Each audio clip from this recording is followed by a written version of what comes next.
Selamat datang kembali di channel YouTube ini. Kali ini saya akan membahas tentang asal-usul nafsu seksual terhadap lawan jenis dalam kajian atau dalam perspektif Sigmund Freud. Sebenarnya ini adalah tafsir saya dari konsep penis envy yang disampaikan oleh Sigmund Freud. Apa itu penis envy? Penis envy itu adalah konsep, atau kita terjemahkan dulu ya, kecemburuan penis. Jadi Freud itu berpikir bahwa mengapa perempuan memiliki karakteristik seperti itu karena dia tidak memiliki apa yang dimiliki oleh laki-laki, yaitu penis. Jadi bentuk fisik dari penis yang menonjol itu yang tidak dimiliki oleh perempuan, sehingga perempuan itu memiliki sifat submisif atau terdominasi, sementara laki-laki memiliki sifat ofensif atau dominan. Jadi dimulai dari seperti ini, asal-usul nafsu seksual. Kalau Anda tanya orang umum atau orang yang memiliki keyakinan suatu agama, pasti berpikir, ya nafsu seks terhadap lawan jenis itu adalah sesuatu yang natural, itu adalah pemberian Tuhan dan lain sebagainya. Jadi kita tidak bisa berdebat dengan hal seperti itu, karena akademisi atau orang yang suka filsafat atau orang yang suka membaca buku atau orang yang memanfaatkan akal budinya, itu pasti akan mencari tahu segala hal mengapa bisa seperti itu. Tidak mungkin kan sesuatu itu tiba-tiba seperti itu tanpa ada alasan di baliknya, tanpa ada sesuatu yang melatar belakangi terjadinya suatu hal.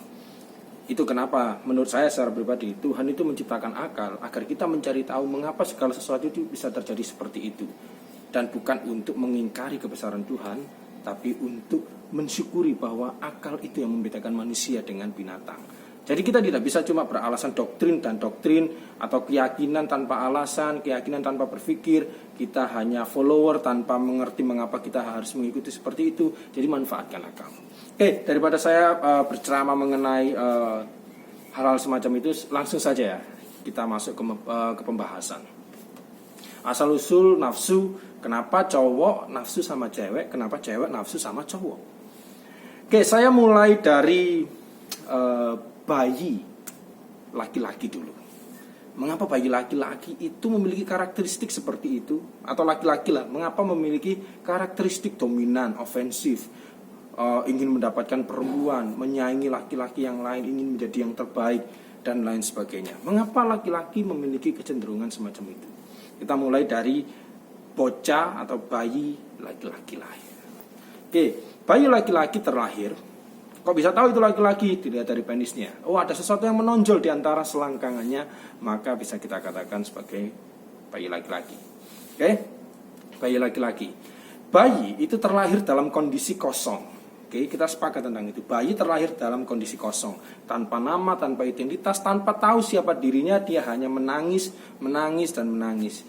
Kemudian ketika dia lahir, dia adalah gelas yang kosong, dan kemudian sosok yang mengisi gelas itu agar menjadi penuh itu adalah sosok ibu. Bisa kita katakan sebagai ibu imajiner atau ibu yang secara nyata hadir. Memberikan gelas yang kosong itu dengan kehangatan, kasih sayang, susu, tawa, canda, ceria, dan lain sebagainya. Sehingga ketika gelas itu kosong kemudian diisi dengan berbagai pleasure seperti itu, akhirnya menciptakan suatu unsur dasar, yaitu pleasure principle. Pleasure principle itu ya prinsip dasar kesenangan. Jadi manusia itu pasti tidak ingin menyakiti dirinya. Jikapun ada manusia yang ingin menyakiti dirinya, pasti dia ingin menyakiti dirinya untuk mendapatkan kesenangan. Ya, kita bisa mengatakan sebagai mental disorder atau apapun lah. Tapi yang pasti ketika kita hidup di dunia, kita ingin melakukan sesuatu itu pasti berdasarkan prinsip kesenangan. Mengapa Anda mencintai dirinya? Ya karena saya bahagia, saya merasa kekal abadi kalau bersamanya. Diberitahu temannya, mengapa kamu masih sama cewek itu meskipun dia menyakiti Anda? Iya, nggak tahu, meskipun saya disakiti saya masih senang. Lah, artinya kita itu memang melakukan sesuatu itu berdasarkan prinsip kesenangan. Bahkan itu di luar hal yang logis atau hal yang masuk akal. Yaitu prinsip kesenangannya. Jadi bayi laki-laki tadi memiliki penis dan dia diberikan keterpenuhan oleh sosok ibu. Nah, lambat laun berjalannya waktu, si ibu ini tidak bisa memberikan keterpenuhan. yang biasanya bayi tanpa menangis diberi susu, akhirnya si ibu ini kan karena sibuk masak di dapur, tidak memberikan susu, akhirnya dia nangis. Ada keretakan di dalam gelas itu, kebocoran. Nah, si ibu tidak lagi memberikan seluruh waktunya untuk si anak. Dan si anak juga menyadari bahwa ibu ini ternyata kok bukan aku ya. Nah, mengidentifikasi diri ya. Si ibu ini bukan aku ternyata. Kok dia memiliki, mohon maaf, payudara, kok rambutnya panjang, saya kok pendek. Ada berbagai perbedaan. Nah, kemudian ketika dia menyadari ada berbagai perbedaan, kemudian dia menonton atau menyaksikan kenyataan bahwa ibu ini juga memberikan kasih sayang atau apa yang dia inginkan terhadap suaminya atau sosok ayah. Bisa Anda katakan sebagai ayah simbolis atau ayah imajiner atau ayah secara nyata.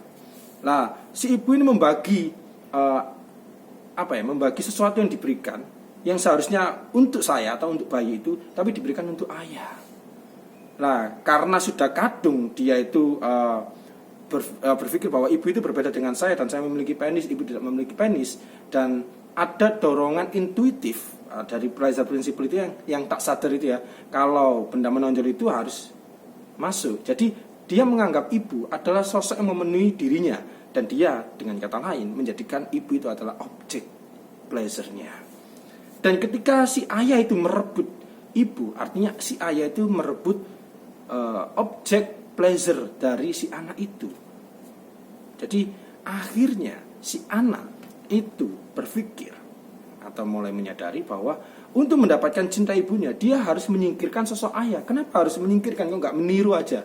Karena sekali lagi si bayi laki-laki ini berpikir bahwa ibunya adalah objek yang harus dimiliki. Nah, kalau ada sosok lain yang mengambil objek itu, maka kita harus menyingkirkan objek itu. Karena kita tidak ingin membagi objek itu kepada orang lain. Karena apa ya? Karena objek itu yang memenuhi diri kita. Oke.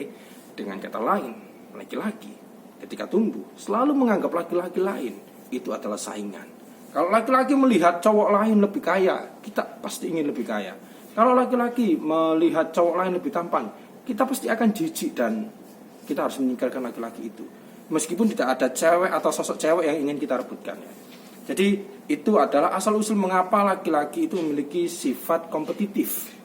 Laki-laki itu selalu ingin bersaing terhadap laki-laki lain. Untuk apa? Untuk mendapatkan cinta. Meskipun bukan cinta secara nyata ya, tidak ada objek ceweknya, tapi ada ketaksadaran. Sistem ketaksadaran kita itu yang selalu menganggap laki-laki lain adalah saingan. Itu juga kalau Anda melihat, dan itu juga akan terimplementasikan pada budaya-budaya yang kita alami saat ini. Contoh yang paling mudah ketika Anda laki-laki ya ke toilet, kemudian ada urinoir, tempat pipisnya cowok. Antara tempat pipisnya cowok yang satu dengan yang lainnya, yang saling berjejer itu, biasanya tidak diberi sekat yang terlalu lebar. Karena apa? Si pembuat itu juga meyakini bahwa nggak mungkin lah laki-laki itu akan menonton penisnya laki-laki yang lain. Jadi ketika pipis ada suatu konstruksi ketaksadaran yang menunjukkan bahwa ketika kita pipis, kita fokus pada pipis kita. Nggak mungkin kita lihat penisnya orang lain ketika pipis. Atau contoh lain, ketika Anda lihat di sosial media ya, di kolom komentar biasanya di Instagram atau apa, ketika ada cowok tampan, pasti nggak akan ada cowok yang lain atau temannya yang berkomentar, ih tampan banget, nggak mungkin. Atau memuji cowok itu ganteng dan lain sebagainya. Itu sangat mustahil atau sangat sulit ditemukan. Mengapa? Karena itu adalah struktur ketaksadaran kita, bahwa kita itu nggak suka lihat cowok itu lebih tampan daripada kita, apalagi lebih kaya, apalagi kalau dia mendapatkan cewek yang lebih cantik. Jadi kita itu pasti akan bergemuruh ya pikiran kita itu. Jadi ada unsur kompetitif seperti itu. Dan itu kenapa laki-laki itu memiliki karakteristik secara seksual itu dominan, ingin menguasai, overprotective terhadap perempuan dan lain sebagainya. Karena apa? Struktur ketaksadaran kita selalu berpikir bahwa perempuan adalah objek yang harus diperebutkan, dan kita harus memberikan unsur kompetitif atau menyingkirkan orang lain atau laki-laki lain demi cewek ini. Oke, itu asal usul dari kenapa cowok nafsu sama cewek. Nah, sekarang kita masuk ke kenapa cewek nafsu sama cowok. Ketika bayi perempuan lahir, dia tidak memiliki, otomatis tidak memiliki tonjolan itu. Dia hanya memiliki Miss V. Oke, Miss V ini. Sama kondisi ketika bayi lahir, apapun jenis kelaminnya, itu selalu dalam keadaan kosong. Analoginya seperti gelas kosong tadi. Nah, kemudian ada sosok yang mengisi gelas kosong itu. Siapa? Bukan ayah, tapi ibunya. Nah, ketika ibunya mengisi gelas yang kosong itu, akhirnya dia mendapatkan pleasure principle. Masalahnya ketika dia proses identifikasi diri, si perempuan ini menyadari bahwa dia itu mirip ibunya. Sama-sama tidak memiliki tonjolan, sama-sama rambutnya panjang, sama-sama memiliki watak kelembutan atau apapun itu yang menjadi unsur kesamaan itu. Tapi sekali lagi, karena si ibu tidak selalu bisa memberikan keterpenuhan itu atau menyediakan fulfillment terhadap gelas yang retak dari si bayi ini, akhirnya dia mulai menyadari bahwa ternyata ibu dan saya itu sama. Nah, tapi kok ada orang lain yang berbeda dari saya yang bisa mendapatkan ibu saya yang notabene sama seperti saya. Kenapa kok ibu saya yang diajak berelasi atau terjalin suatu hubungan intim? Nah, itu ternyata sosok ayah. Nah, dengan kata lain, ketika si bayi perempuan ini atau anak perempuan atau anak gadis lah, itu menyadari bahwa sosok yang bisa mendapatkan ibu itu adalah ayah, maka saya harus bisa menjadi ibu saya agar bisa dapat dicintai oleh ayah saya atau laki-laki lain. Dan itu kenapa perempuan itu memiliki sifat submisif, agar saya mendapatkan tonjolan tadi, agar saya bisa get penetrated, bisa terpenetrasi atau bisa dimasuki atau bisa didapatkan oleh laki-laki atau ayah saya, maka saya harus menjadi seperti ibu saya. Sehingga perempuan akhirnya mulai berdandan, meniru perempuan yang lain, akhirnya mencoba menjadi cantik seperti perempuan lain, menjadi seksi seperti perempuan lain. Perempuan itu menganggap perempuan yang lain itu adalah sampel atau contoh. Contoh untuk apa? Untuk afirmasi dirinya bahwa dia adalah objek seksual, objek cinta dari laki-laki, objek yang harus didapatkan oleh laki-laki. Sehingga dengan kata lain, perempuan selalu menganggap laki-laki lain, bukan laki-laki lainnya, mohon maaf, tapi perempuan lain itu adalah contoh untuk didapatkan, contoh agar bisa didapatkan oleh laki-laki lain, contoh agar bisa menjadi cintanya laki-laki yang lain. Dan sifat terdominasi ini mengafirmasi bahwa dia adalah objek cinta atau objek seks, itu yang membuat perempuan itu menjadi submisif. Dia itu selalu mencoba meniru apapun. Saya harus memoles diri saya harus memermak wajah saya menjadi cantik, saya harus menjadikan wajah saya putih dan lain sebagainya. Referensinya apa? Bukan lawan jenis, tapi referensinya adalah perempuan yang lain. Perempuan yang lain yang lebih cantik dan mendapatkan laki-laki yang lebih tampan, lebih kaya, dan lebih berwibawa, lebih pintar dan lain sebagainya. Dia harus memiliki referensi perempuan yang lain agar dia bisa dicintai oleh laki-laki lain. Dalam sosial media Anda pasti mengetahui lah, pasti kita semua sadar lah. Kalau Anda lihat influencer cewek cantik, seksi, yang ada di kolom komentar, kalau nggak cowok-cowok mesum, itu pasti cewek-cewek yang memuji cewek itu, ih cantik banget, ih kulitnya mulus banget, dan lain sebagainya. Cewek kalau ke tempat kosnya temennya yang cewek juga, pasti yang dibahas itu adalah isu-isu sensitif. Punyamu kok mulus banget ya? Mohon maaf, payudaramu kok besar banget, gimana caranya dan lain sebagainya. Itu kulitmu kok mulus, pakai skincare apa dan lain sebagainya. Itu adalah topik-topik yang sering dibahas oleh perempuan. Itu kenapa perempuan sering menggosip. Karena apa? Karena dia ingin memiliki kesamaan dengan perempuan yang lain. Untuk apa? Untuk dicintai oleh laki-laki lain. Anda bisa mengkontradiksikan ya dengan laki-laki ya. Bayangkan kalau cowok mahasiswa datang ke temennya, ke kosnya, ke kosnya cowok juga, temennya juga. Kemudian Joni sama Budi lah, Joni pergi ke kosnya Budi.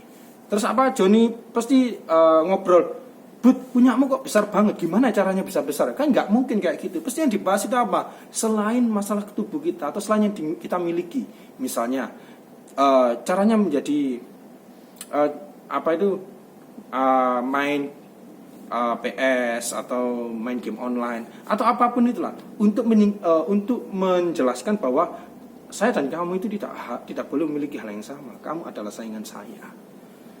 Bayangkan, itu asal usul nafsu seksual. Mengapa perempuan memiliki sifat submisif, mengapa laki-laki memiliki sifat dominan? Itu adalah tafsir saya mengenai konsep penis invite dari psikologi Sigmund Freud. Semoga bisa bermanfaat dan semoga bisa menjadi bahan diskusi. Jika ada yang tidak setuju, nggak masalah, karena saya hanya berbicara berdasarkan tafsir saya terhadap apa yang saya baca. Thanks for watching.